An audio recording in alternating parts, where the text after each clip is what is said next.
इलाही हिंद में जीना भी कोई ऐसा जीना है, इलाही हिंद में जीना भी ऐसा कोई जीना है। यहाँ मझधार में अब तेरे बंदों का सफीना है। अरब की सरजमी कितनी मुकद्दस है जहाँ वालों, अरब की सरजमी कितनी मुकद्दस है जहाँ वालों। खुदा का घर है मक्के में, नबी का घर मदीना है। जलाएगी मुझे नारे जहन्नम किस तरह कासिर। मेरे दिल में नबी की पाक सुन्नत का खजीना है, मेरे दिल में नबी की पाक सुन्नत का खजीना है। ध्यान से सुनिएगा, सुनाने के लिए जा रहा हूँ। रोज़ा नमाज आप कर लेते हैं, लेकिन आप मुसलमान नहीं हो सकते पक्के। अगर आपका मामला ठीक है तो आप सच्चे पक्के मुसलमान बन जाओगे। एक बात याद रखिए, मैं गारंटी के साथ आपको इस मसनद पर बैठ करके कहता हूँ, आपके घर में जो मुसीबत है वो 3 वजह से है। आप गुनाह करते हैं, हराम कमाते हैं गलत माहौल में। अभी जलसे से वादा दीजिए मुझको, मैं आपको गारंटी देता हूँ आपके घर में कभी आफत नहीं आएगी। अगर आप गुनाह छोड़ देंगे, गलत कमाना छोड़ देंगे, गलत माहौल में जाना छोड़ देंगे, आपके घर से मुसीबत निकल जाएगी। दिखाने के लिए जा रहा हूँ, ध्यान से इसको सुनिएगा। शादी का मौका है, बाप खामोश है, बेटा खामोश है, और उससे जब पूछा जाता है कि तुमको कुछ लेना देना है तो बताओ, कि हम कुछ नहीं जानते, हम तो सुन्नत के मुताबिक शादी करना जानते, मेरे बाप से पूछ लो। मतलब साफ है, बेटा भी भूमियार है और बाप भी भूमियार है। मतलब भी निकालना चाहता है, सांप भी मारना चाहता, लाठी भी बचाना चाहता है। अब उस बाप से पूछा जा रहा है कि तुम्हारा कोई मुतालबा है तो बताओ, लड़की से शादी होना है, तुम्हारा बेटा है, तुम्हारे बेटे की शादी है, कोई बताओ मुतालबा है। तो वो बाप क्या कहता है, कोई मुतालबा नहीं है। अगर बुलेट दे दीजिएगा तो क्या फ़र्क पड़ेगा, आप ही की बेटी आएगी और जाएगी। मुतालबा कुछ भी नहीं है। भैंस दे दीजिएगा, बच्चे वाली भैंस, तो क्या फ़र्क पड़ेगा, उसका दूध आप ही की बेटी पिएगी। मुतालबा कुछ भी नहीं है। सिल्ली गोड़ी से पलंग मला करके दे दीजिएगा तो क्या फ़र्क पड़ेगा, उस पर आराम आप ही की बेटी करेगी। कितना बड़ा भूमियार है, काम भी निकालना चाह रहा, बदनाम भी नहीं होना चाह रहा। इंसाफ से बताइए, ये जो पलंग मिला है किसको मिला है, बेटी दामाद को। ये जो भैंस मिली है किसको मिली है, बेटी दामाद को। ये जो गाड़ी मिली है किसको मिली है, बेटी दामाद को। इस बानर बाप को क्या मिला, नाना की हुंडी। ये दूसरे की दुनिया बना रहा है, अपनी आखिरत बर्बाद कर रहा है। एक बाप था, दुनिया को ठग करके जा रहा था।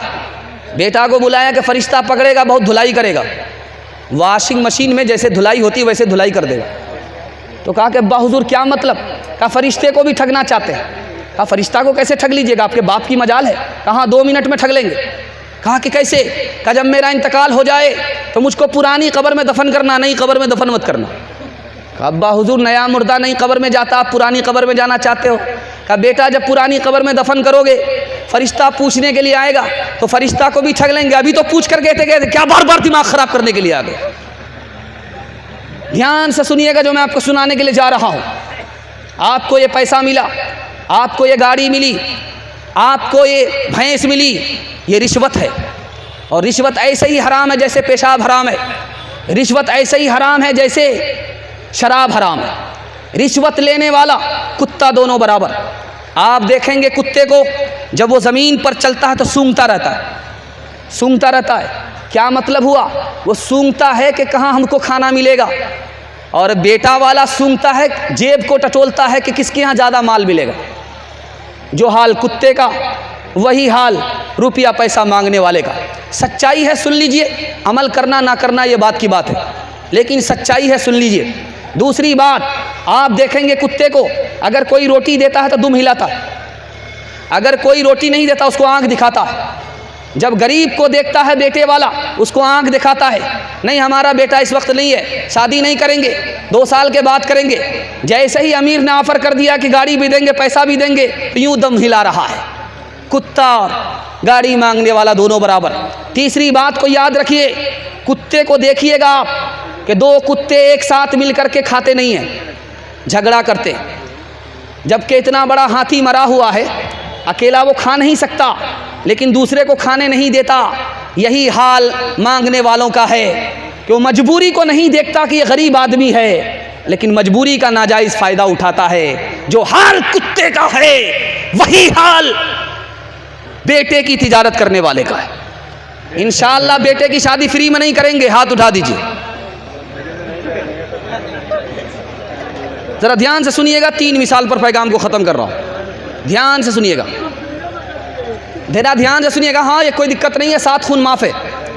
अगर मैं भी आपकी जगह होता और सवाल हो जाता मैं भी फंस जाता, लेकिन 7 से ज़्यादा गलती करेंगे तो सीधा जनाजा पढ़ करके जाएंगे। ज़रा ध्यान से सुनिएगा, मैं आपको सुनाने के लिए जा रहा हूँ, बहुत ध्यान से सुनिएगा।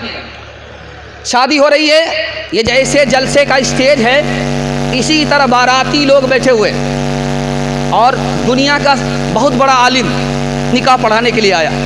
उस आलिम का नाम था अहमद अली लाहौरी रहमतुल्लाह अलैह, बहुत बड़े आलिम थे। निकाह पढ़ाने के लिए आए, और जो लड़का दूल्हा था वो हज़रत का शागिर्द था, हज़रत उस्ताद थे निकाह पढ़ाने के लिए। लड़की भी इधर ही बैठी हुई है, लड़का भी इधर बैठा हुआ है। अब निकाह होने वाला है, छुहारा तकसीम होने वाला है। अब देखिए क्या होता है। ये मोबाइल का ज़माना नहीं था, लड़की ने लड़के को देखा नहीं था, लड़का ने लड़की को देखा नहीं था। ये पहली बार स्टेज पर लड़का आया है, दाढ़ी वाला लड़का है, आलिम दीन है, बैठा हुआ है, लड़की उधर बैठी हुई है। अब काजी साहब ने कहा लड़की से कि तुम्हें लड़का कबूल है, तो लड़की खड़ी होकर के कहती है मुझको दाढ़ी वाला लड़का पसंद नहीं है। अब सारे लोगों का सर झुक गया, इतना बड़ा तमाशा कैसे हो गया। हजरत का भी सर झुक गया। लोगों ने सोचा कि मारे शर्म के झुका है, झुका नहीं था मारे शर्म के, बल्कि मुराकबे में चले गए थे ये वजह मालूम करने के लिए कि इतनी बड़ी रुसवाई कैसे कर दिया इस लड़की ने, इतने सारे लोगों को रुसवा कैसे कर दिया इस लड़की ने। तो हजरत ने सर उठा करके कहा कि लोगों, इस लड़की ने खड़ी होकर के भरे मजमे में कहा है कि मुझको दाढ़ी वाला लड़का पसंद नहीं है। जानते हो इसकी वजह क्या है? इसके बाप ने इसको हराम कमाया, इसके पेट में हराम है, उस हराम की वजह से इसको सब कुछ कबूल है, नबी की सुन्नत कबूल नहीं है। इंशाअल्लाह हराम नहीं कमाएंगे, वरना आपका बच्चा आपके हाथ से चला जाएगा। अगर आम बोएंगे तो आम काटने को मिलेगा, अगर बबूल बोए हैं तो आम काटना नसीब नहीं होगा। पहले कमाएंगे, बाद में हलाल हराम देखेंगे। हाथ उठाइए। हम आपके पीछे पकड़े हुए, आपका हम पीछा छोड़ने वाले नहीं हैं। हम आपके दिमाग को टटोलते इसलिए हैं कि मेरे पैगाम की आप हिफाजत कर रहे हैं या मेरे पैगाम को आप बर्बाद कर रहे हैं। ध्यान से सुनिएगा, सुनाने के लिए जा रहा हूँ आखिरी मिसाल, ध्यान से सुनिएगा। अमीर अब्दुर्रहमान, यही अफगानिस्तान काबुल का बादशाह है, बेटे को भेजा है महाज पर।